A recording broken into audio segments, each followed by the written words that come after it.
Hi everyone, welcome back to my channel. ரொம்ப நாள் கழிச்சு நான் அந்த வீடியோ போடுறேன். இது எதுக்காக அப்படின்னு பார்த்தீங்கன்னா, மெயின்ஸ் எக்ஸாம்ஸ் வந்து இப்போது வரப்போகுது, ஐபிபிஎஸ் எஸ்ஓ. ஸோ என்னோடய எக்ஸ்பீரியன்ஸ், நான் முன்னாடி லாஸ்ட் இயர் அட்டன் பண்ண எக்ஸாமில் என்னென்ன கொஷின்ஸ் கேட்டாங்கன்றதை வந்து உங்கள் கூட ஷேர் பண்ணிக்கணும் அப்படின்னு நினச்சேன். அதனால் இது வந்து பார்த்திங்கன்னா, இந்த கொஷின்ஸ் நான் அப்போவே முன்னாடி எக்ஸாம் முடிச்சுட்டு வந்து நான் நோட் பண்ணி வச்ச கொஷின்ஸ் எல்லாம் அப்போவே வந்து நான் வீடியோ போடணும் அப்படின்னு நினச்சேன். பட் டைம் இல்லை, அதனால நான் இப்போ தான் போடுற மாதிரி இருக்குது. அது கூட இப்போ டைம் இல்லை, பட் ஸ்டில் மெயின்ஸ் எக்ஸாமுக்கு முன்னாடி ஒரு ஐடியா இருக்கட்டும். பிகாஸ் நான் அட்டன் பண்ணும்போது பார்த்திங்கன்னா, நான் 3 attempts, 3rd attempt தான் நான் கிளியர் பண்ணேன். ஸோ அந்த ப்ரீவியஸ் 2 attempts வந்து எனக்கு ஃபர்ஸ்ட் டைம் போகும்போது எனக்கு ஐடியாவே இல்லை இந்த மாதிரி கொஷின்ஸ் இருக்கும் அப்படின்ட்டு. பட் இப்போ வந்து பார்த்திங்கன்னா ஓரளவுக்கு ஐ ஹேவ் அன் ஐடியா. அதான் உங்ககிட்ட ஷேர் பண்ணலாம் அப்படின்ட்டு இந்த வீடியோ வந்து நான் அப்லோட் பண்ணுறேன். Please watch. உங்களுக்கு வந்து கண்டிப்பாக அது யூஸ்ஃபுல்லாக இருக்கும். இப்போ மெயின்ஸ் கொடுக்குறவங்களுக்கும் யூஸ்ஃபுல்லாக இருக்கும். அதே டைம் நெக்ஸ்ட்டு இயருக்கு ப்ரிப்பேர் பண்ணுற உங்களுக்கும் வந்து இது யூஸ்ஃபுல்லாக தான் இருக்கும் ஃபார் ப்ரிப்பரேஷனுக்கு. அதனால் please do watch this video fully. So இதெல்லாம் வந்து பார்த்திங்கன்னா செல்ஃப் அனாலிசிஸ். நான் கொடுத்தது லாஸ்ட் இயர் என்னென்ன கொஷின் கேட்டாங்கன்றதை இப்போ நான் கொடுத்துருக்கேன். ஸோ ஃபர்ஸ்ட் வந்து பார்த்திங்கன்னா ஃப்ராக்மெண்டட் மார்க்கெட். இது வந்து ஆன்சரு கொஷின் கிடையாது. ஃப்ராக்மெண்டட் மார்க்கெட்னா என்ன அப்படின்னு நீங்கள் படிச்சிங்கன்னா உங்களுக்கு தெரிஞ்சிடும். நெக்ஸ்ட்டு சேல்ஸ் ஃபோர்காஸ்ட், இதுவுமே வந்து பார்த்திங்கன்னா ஆன்சர் தான். நெகட்டிவ் டிமாண்ட், இதை வச்சு ஒரு கொஷின் இருந்துச்சு. Product form related to Volkswagen, இந்த கொஷினும் இருந்துச்சு. எங்களுக்கு பார்த்திங்கன்னா பேசிக்கலி வந்து எங்களுக்கு நிறைய கான்செப்ட் ஓரியன்டாக கேட்டிருந்தாங்க. நான் ஃபஸ்ட்டு 2 attempt கொடுத்துருந்தேன். அதில் வந்து பார்த்திங்கன்னா கான்செப்ட் ஓரியன்ட் கிடையாது, டைரக்ட் கொஷின்ஸ். நீங்கள் ஒரு கொஷின் எடுத்து பார்த்தீங்கன்னா அப்படியே ஃபிலிப் கோட்லரில் உங்களுக்கு அந்த சென்டென்ஸோடு இருக்கும். ஆப்ஷன்ஸ் மட்டும்தான் நமக்கு வந்து வேரி ஆகிற மாதிரி இருக்கும். மற்றபடி அப்படியே கேட்டிருப்பாங்க. லாஸ்ட் டைம் தான் வந்து பார்த்திங்கன்னா புதுசாக கான்செப்ட் ஓரியன்டாக கொஞ்சம் வந்து இப்போது என்ன சொல்கிறது, நெகட்டிவ் டிமாண்ட்னா என்ன, அதுக்கான எக்ஸாம்பிள்ஸில் வந்து ஒரு 4 சாய்ஸ் கொடுத்துட்டு அதில் நம்ம கொஞ்சம் கன்ஃபியூசிங்காக கேட்குற மாதிரி அப்படி இருந்துச்சு. பட் ஓவராலாக ஈஸி தான். பட் நம்ம கான்செப்ட் புரிஞ்சுக்கிட்டோம் அப்படின்னா நம்ம ஈஸியாக அட்டன் பண்ணுற மாதிரி தான் இருந்துச்சு. Next selective distribution, intensive distribution. இது வந்து பார்த்திங்கன்னா இந்த டிஸ்ட்ரிபியூஷன் சேனல் அந்த அதிலிருந்து 2 கொஷின் கேட்டிருந்தாங்க. யூஸ்வலாக அதில் வந்து பார்த்திங்கன்னா 1-2 வரும். பட் இந்த டைம் கொஞ்சம் நல்லா தான் கேட்டிருந்தாங்க. அப்புறம் XYZ மொபைல் ப்ராடக்ட் மார்க்கெட்டிங், அது வந்து ஒரு கான்செப்ட் பேஸ் பண்ண ஒரு கொஷின் தான். அதுக்கான ஆன்சர் வந்து ப்ராடக்ட் மார்க்கெட்டிங்காக இருந்துச்சு. அதுக்கப்புறம் செக்மெண்டேஷன்லேருந்து டெமோக்ராஃபிக்ஸ், அந்த ஒரு கொஷின் வந்து இருந்துச்சு. அப்புறம் மேத்ஸ்லோ லீட் நம்ம எல்லாருக்குமே தெரியும், மோஸ்ட்லி எல்லாம் படிச்சிருப்போம். அதில் எது மேத்ஸ்லோ நீட் இல்லை அப்படின்ற மாதிரி கேட்டிருந்தாங்க. அதுக்கப்புறம் பார்த்திங்கன்னா நாட் அ சர்வீஸ் சேனல், இது வந்து டிஸ்ட்ரிபியூஷன் சேனலில் நம்ம இங்கே பார்த்தோம்னா செலக்டிவ் இன்டென்சிவ் அந்த மாதிரி இங்கேயும் கேட்டிருந்தாங்க. இது வந்து சர்வீஸ் சேனல் இல்லை அப்படின்றது டிஸ்ட்ரிபியூட்டர்ஸ் ஆன்சர். அப்புறம் சர்வீஸ் கேரக்டரிஸ்டிக்ஸ் நம்ம வந்து படிச்சிருப்போம் இல்லையா, அதில் வந்து ஒரு 4-5 ஆப்ஷன் கொடுத்துட்டு எது வந்து இதில் இல்லை, சர்வீஸ் கேரக்டரிஸ்டிக்ஸ் கிடையாது அப்படின்ற மாதிரி கேட்டிருந்தாங்க. அதுக்கப்புறம் பார்த்திங்கன்னா அம்ப்ரெல்லா பிராண்ட். யூஸ்வலாக பார்த்திங்கன்னா இந்த டேர்மில் இந்த அம்ப்ரெல்லா பிராண்டு இந்த மாதிரி இருக்கிறதுல டெஃபினட்டாக ஒரு கொஷின் வந்துட்டு தான் இருக்குது. அப்புறம் எக்ஸாம்பிள் ஆஃப் அன்ஸ்டேட்டட் நீட், இது வந்து ஃபிலிப் காட்லர் புக்கில் இனிஷியலாக ஸ்டார்டிங்லேயே அந்த நீட்ஸில் இருக்கும். அதில் வந்து ஒரு கொஷின் கேட்டுட்டாங்க. ஆனால் அது வந்து பார்த்திங்கன்னா கொஞ்சம் கான்செப்ட் ஓரியன்டாக எக்ஸாம்பிள்ஸ் மாதிரி. ஹார்ம்லெஸ் சிகரெட்ஸ் தான் வந்து அன்ஸ்டேட்டட் நீட் அப்படின்ற மாதிரியான ஆன்சருக்கு வந்துருந்துச்சு. அப்புறம் ஆன்ஸ் ஆஃப் மேட்ரிக்ஸ், இது வந்து நம்ம பார்த்துருப்போம், இதுவும் புக்கில் இருக்குது. ஆன்ஸ் ஆஃப் மேட்ரிக்ஸ்லேருந்து ஒரு கொஷின் வந்துருந்துச்சு. ரிசர்ச் டிசைன், இதுவும் பார்த்திங்கன்னா நமக்கு ரிசர்ச்சில் இருக்கும். அப்புறம் கோஹார்ட் அனாலிசிஸ், இதுதான் வந்து ஆன்சர். ஸோ இதுலேருந்து ஒரு கொஷின் கேட்டிருந்தாங்க. நெக்ஸ்ட்டு ரிசர்ச்லேருந்து இன்னொரு கொஷினும் கேட்டிருந்தாங்க. ஸோ நம்ம ரிசர்ச்க்கு வந்து கொஞ்சம் இம்பார்ட்டன்ஸ் கொடுத்து படிக்கணும். டெஃபினட்டாக அதுலேருந்து கொஷின்ஸ் வந்துடும். அப்புறம் ஆர்கனைசேஷன் ஸ்ட்ரக்சர், இது வந்து பார்த்திங்கன்னா கடைசியாக இருக்கும் ஃபிலிப் கோட்லரில். சாப்டர் எனக்கு ஞாபகம் இல்லை சரியா. ஸோ இது வந்து கடைசியாக இருக்கும். அது வந்து நமக்கு ஸ்ட்ரக்சர்ஸ் மட்டும் ஓரளவுக்கு பார்த்துக்கிட்டோன்னா நம்ம அட்டென்ட் பண்ணிக்கலாம். காக்னேட்டிவ் ஆர் அஃபெக்டிவ், இது வந்து நமக்கு அந்த பர்செப்ஷன் அந்த கான்செப்ட்ஸில் வந்து பார்த்திங்கன்னா இது மோஸ்ட்லி வந்துடும். இது வந்து ஆன்சர் தான். நம்ம என்ன கொஷின் கேட்டாங்கன்றது எனக்கு கரெக்டாக ஞாபகம் இல்லை. பட் இது ரிலேட்டடாக இருந்துச்சு. ஸோ நான் அதெல்லாம் பார்த்துக்கணும். நெக்ஸ்ட்டு பார்த்திங்கன்னா லைஃப் ஸ்டைல், இதுவும் வந்து நமக்கு அந்த பர்செப்ஷன் அந்த சாப்டருக்குள்ளே இருக்கும்னு நினைக்கிறேன் முன்னாடி. அப்புறம் இன்னோவேட்டர்ஸ், இது நமக்கு நல்லாவே தெரியும். இன்னோவேட்டர்ஸ், அப்புறம் ஃபாலோவர்ஸ், அப்புறம் அந்த மாதிரி கான்செப்ட்ஸ் இருக்கும் இல்லையா.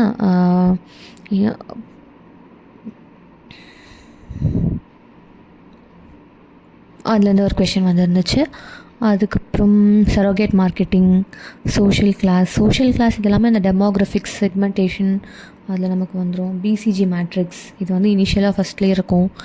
ஈவெண்ட், பிளேஸ், இதெல்லாம் பார்த்திங்கன்னா ஃபஸ்ட் சாப்டர்லேயே வந்துடும். வேல்யூ, அதுக்கப்புறம் 7 P's இது எல்லாமே ஃபர்ஸ்ட் சாப்டர்லேருந்து கூட நமக்கு நிறைய கொஷின் கேட்டிருந்தாங்க.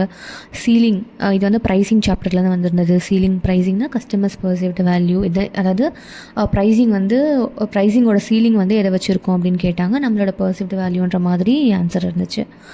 அதுக்கப்புறம் பார்த்திங்கன்னா எக்ஸ்டர்னல் மார்க்கெட்டிங், இது வந்து ஆன்சர். எது வந்து இன்டெகிரேட்டட் மார்க்கெட்டிங்கில் வராது, அந்த 4 இருக்கும் இல்லைங்களா, அதில் வந்து 1 இல்லை அப்படின்ற மாதிரி கேட்டிருந்தாங்க. அடுத்து லோ அடாப்டர்ஸ், இது வந்து not a one in diffusion innovation process. இந்த மாதிரி நிறைய மாடல்ஸ் இருக்கும்ல, அதில் இது வந்து கிடையாது அப்படின்ற மாதிரி கேட்டிருந்தாங்க. ஆன்சர் வந்து லோ அடாப்டர்ஸ். அதுக்கப்புறம் பார்த்திங்கன்னா சேல்ஸ் ப்ரொமோஷன்லேருந்து ஒரு கொஷின். இடிஎல்பியும் ப்ரைஸிங்கில் தான் வரும். ஃப்ரீக்வெண்ட்லி டிஃப்ரென்ஷியேட்டட் ப்ராடக்ட், இது ரிலேட்டடாக ஒரு கொஷின் கேட்டிருந்தாங்க. அதுக்கப்புறம் பார்த்திங்கன்னா எக்ஸ்ப்ரெஷன் அடாப்ஷன் இன்டர்ப்ரிட்டேஷன், இது வந்து ஒன் ஆஃப் த மாடல்ஸ்லேருந்து ஒரு கொஷின் வந்துருந்துச்சு. செல்லிங் இஸ் சூப்பர் ஃப்ளாஸ்ன்றது தான் ஆன்சர். அது அவ்வளோவா ஞாபகம் இல்லை எனக்கு என்ன கொஷின்ட்டு, ஸோ அதை பார்த்துக்கோங்க. அப்புறம் கஸ்டமர் டச் பாயிண்ட் அப்படின்ற மாதிரி ஒரு கொஷின் இருந்துச்சு. அப்புறம் ரீட்டெயில், அப்புறம் மெக்டி ஸ்வாட் அனாலிசிஸ், எம்ஐஎஸ் இந்த இன்ஃபர்மேஷன் சிஸ்டம்னு சொல்லிட்டு நமக்கு முன்னாடி இருக்கும், ரிசர்ச்சுக்கு முன்னாடி, அதை பார்த்துக்கோங்க. பிஇபி கேல்குலேஷன், எங்களுக்கு வந்து ஒரு 4 இது இருந்துச்சு, ப்ராப்ளம்ஸ் இருந்துச்சு. அது வந்து கேல்குலேஷன் மாதிரி PIB calculation, demand elasticity calculation, sales force calculation இருந்துச்சு. அப்புறம் எல்பிஎஸோட ஃபுல் ஃபார்ம் என்ன அப்படின்ற மாதிரி ஒன்று இருந்துச்சு ஒரு கொஷின். அதுக்கப்புறம் பார்த்திங்கன்னா ப்ரைமரி ஆக்டிவிட்டீஸ், இது வந்து எனக்கு தெரிஞ்சு நான் அட்டென்ட் பண்ண 3 டைமும் இருந்துச்சுன்னு தான் நினைக்கிறேன். ப்ரைமரி ஆக்டிவிட்டி, செகண்டரி ஆக்டிவிட்டி, இதுவும் இனிஷியலாகவே செகண்ட் சாப்டரில் இருக்கும்னு நினைக்கிறேன். அதில் கேட்டுருவாங்க. நெக்ஸ்ட்டு பார்த்திங்கன்னா கன்வீனியன்ஸ் ப்ராடக்ட் கேட்டிருந்தாங்க. இது வந்து இந்த ப்ராடக்ட் ஃபார்மு, இந்த அம்ப்ரெல்லா பிராண்டு, அப்புறம் இந்த ப்ராடக்டில் வந்து கன்வீனியன்ட் ப்ராடக்டா இல்லை அந்த டிஃப்ரெண்ட் ப்ராடக்ட்ஸ் இருக்கும் பார்த்திங்களா, இதெல்லாமே வந்து மோஸ்ட்லி கேட்பாங்க. ஹோமோஜினஸ் ப்ராடக்ட்ஸ், அப்புறம் அன்சார்ட் குட்ஸ், அந்த மாதிரி எல்லாமே மோஸ்ட்லி கேட்டுருவாங்க. அப்புறம் 4 C's கேட்டிருந்தாங்க. கன்சியூமர் பிஹேவியர் ப்ராசஸ், அப்புறம் பார்த்திங்கன்னா எது வந்து மார்க்கெட் ரிசர்ச் ப்ராசஸில் ஒரு ஸ்டெப் இல்லை அப்படின்ற மாதிரி ஒரு கொஷின் கேட்டிருந்தாங்க. அப்புறம் ரெசிப்ரோசிட்டி, இது வந்து ஒரு கான்செப்ட் ஓரியன்ட் கொஷின் தான். இன்டர்ம், அதாவது நான் வந்து ஒரு பிஸ்னஸ் வச்சுருக்கேன், அவங்க ஒரு பிஸ்னஸ் வச்சுருக்காங்க. இன் எக்ஸ்சேஞ்ச் நாங்கள் வந்து எக்ஸ்சேஞ்ச் பண்ணிவிட்டு நான் என்னோடய சர்வீஸ் நான் அவங்களுக்கு கொடுத்துட்டு அவங்களோடலேருந்து நான் ஒன்று எக்ஸ்சேஞ்ச் பண்ணிக்கிறேன் அப்படின்ற மாதிரி ஒரு கொஷின் இருந்துச்சு. அதுக்கு ரெசிப்ராசிட்டி ஆன்சர். அப்புறம் பிபிஎல்எம், அப்புறம் வந்து ஆர்டினல் ஒரு ரேஷியோ ஸ்கேல், இது வந்து ஆக்சுவலி ஒரு கொஷின் எப்போவுமே வந்துடுது, இந்த ஸ்கேல் வச்ச ஒரு கொஷின். அப்புறம் போர்ட்டஸ் 5 Force, இது ரொம்ப இம்பார்ட்டண்ட் தான். அப்புறம் சோஷியல் மார்க்கெட்டிங், அப்புறம் நாட் அ ப்ரமோஷன் மிக்ஸ், இது வந்து அந்த ப்ரமோஷன் மிக்ஸ் நம்ம ஃபஸ்ட் யூனிட்டில் பார்த்துருப்போம், அதில் எது ப்ரமோஷன் மிக்ஸ் இல்லைன்ற மாதிரி ஒரு கொஷின் இருந்துச்சு. ஹவு ப்ராடக்ட் டிஃப்ரென்ஷியேட்டட், எப்படி வந்து நம்ம ப்ராடக்ட் டிஃப்ரென்ஷியேட் பண்ணுறோம் அப்படின்ற மாதிரி ஒரு கொஷின் இருந்துச்சு. அதுக்கு லிஸ்ட் ஆஃப் ஆப்ஷன்ஸ் இருந்துச்சு, நம்ம பெஸ்ட் சூட்டட் ஆப்ஷன் வந்து நம்ம செலக்ட் பண்ணுற மாதிரி இருந்துச்சு. அதுக்கப்புறம் பார்த்திங்கன்னா ப்ராப்ளம் டெஃபினிஷன், அதில் வந்து ஃபர்ஸ்ட் ஸ்டெப் என்ன அப்படின்ற மாதிரி கேட்டிருந்தாங்க. இது மாதிரி யூஸ்வலாக கேட்பாங்க. ப்ராப்ளம் டெஃபினிஷனில் ஃபர்ஸ்ட் ஸ்டெப் கிடையாது, அந்த இதில் வந்து அந்த ப்ராசஸில் எது ஃபர்ஸ்ட் ஸ்டெப்னு கேட்டாங்க, அது வந்து ப்ராப்ளம் டெஃபினிஷன். அப்புறம் பிஹேவியரல் தியரி, இது இந்த பர்செப்ஷன் இல்லை அந்த பிஹேவியர், அது அந்த யூனிட்டில் இருக்கும். ஸோ மோஸ்ட்லி பார்த்திங்கன்னா இந்த மாதிரி தான் இருக்கும் கொஷின்ஸ் உங்களுக்கு. நம்ம ஈஸியாக வந்து அட்டென்ட் பண்ணலாம். ஃபர்ஸ்ட் சாப்டர்லாம் அந்த நீட்ஸ் எல்லாம் தரவாக பார்த்துக்கணும். அப்புறம் நம்ம சொன்ன மாதிரி இந்த ரிசர்ச் நம்ம கொஞ்சம் இது கொடுக்கணும், சர்வீஸ் பார்த்துடணும். அப்புறம் டிஸ்ட்ரிபியூஷன் வந்து யூஸ்வலாக அவ்வளோவா வந்தது கிடையாது, அந்த லாஸ்ட் டைம் நல்லா நிறைய கொஷின்ஸ் இருந்துச்சு. அப்புறம் பார்த்திங்கன்னா ப்ரைஸிங்கில் கண்டிப்பாக கொஷின்ஸ் இருக்கும். அப்புறம் இந்த லோ அடாப்டர்ஸ், இன்னோவேட்டர்ஸ், இதில் இருந்தெல்லாம் கொஷின் இருக்கும். அப்புறம் பார்த்திங்கன்னா ப்ரமோஷன், அது கொஞ்சம் பார்த்துக்கோங்க. அப்புறம் இந்த ப்ராசஸ் இருக்கும், மாடல்ஸ்னு சில மாடல்ஸ் இருக்கும், அந்த மாடல்ஸ்லாம் பார்த்துக்கணும். அப்புறம் பிசிஜி மேட்ரிக்ஸ், ஆன்ஸ் ஆஃப் மேட்ரிக்ஸ், இந்த மாதிரி சில மாடல்ஸ்லாம் முன்னாடியே இருக்கும், அதை கொஞ்சம் பார்த்துக்கணும். அப்புறம் பார்த்திங்கன்னா வேறு என்ன இருக்குது, ப்ரமோஷன் மிக்ஸ், இதெல்லாம் நம்ம ஃபஸ்ட் சாப்டர்லேயே முடிச்சிடுவோம். அப்புறம் ப்ராடக்ட் ஃபார்ம் நான் சொன்ன மாதிரி அது. அப்புறம் மோஸ்ட்லி இதுதான், நீங்கள் இதெல்லாம் கான்சன்ட்ரேட் பண்ணிங்கனாலே உங்களால் வந்து ஈஸியாக கிளியர் பண்ண முடியும்.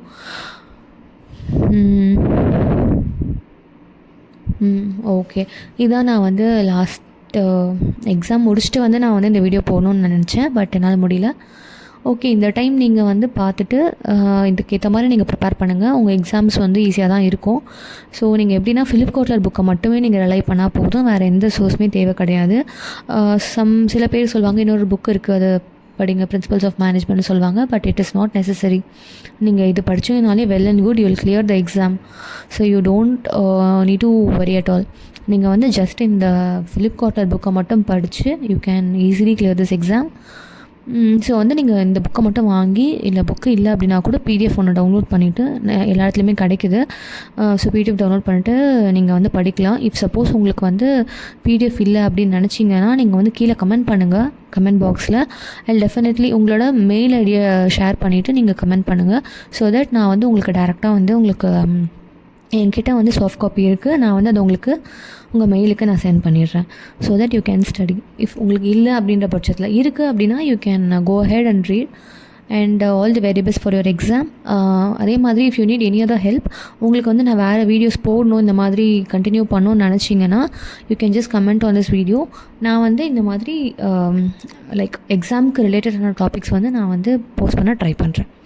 அண்ட் இந்த இயர் எக்ஸாமுக்குள்ளே போஸ்ட் பண்ண முடியுமான்னு தெரியல. பட் ஃபார் ஷுர் நான் நெக்ஸ்ட்டு இயர்க்குள்ளே எக்ஸாம் கண்டக்ட் பண்ணுறதுக்குள்ளே டெஃபினட்டாக I will complete all the syllabus that is in the Philip Kotler. So தமிழில் வந்து நிறைய வீடியோஸ் கிடையாது. ஸோ தமிழில் படிக்கிறவங்களுக்கு, தமிழ் சேனல்ஸில் பார்த்து படிக்கிறவங்களுக்கு இது யூஸ்ஃபுல்லாக இருக்கும்னு நான் நினைக்கிறேன்.